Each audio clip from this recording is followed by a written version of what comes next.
Look at how some of these pieces are getting made. All right. First off, these are all the mimics the factory style wire retainers. These get spot welded on to this rocker panel here.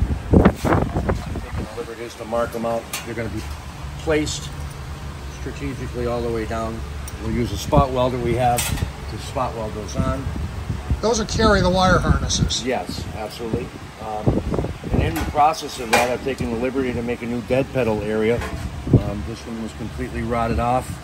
Wasn't even worth saving, so this is the process that we've been doing. So this is the new dead pedal taking shape. Absolutely. Backside, you can see we've had to jig it just to hold it in place so it doesn't warp or move on us. And then this will all get treated just as the inner rocker right behind you has, just like this. See, so this is finished on the inside? Yes. And now we just come in close and you can see the protective coating, and then we can flip it back over, and that's what the original metal looks like before the coating.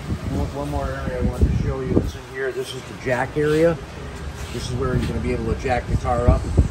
This has all been reinforced, and inside this area was a key area where it rusted, and we're treating that area right now so that won't further corrode.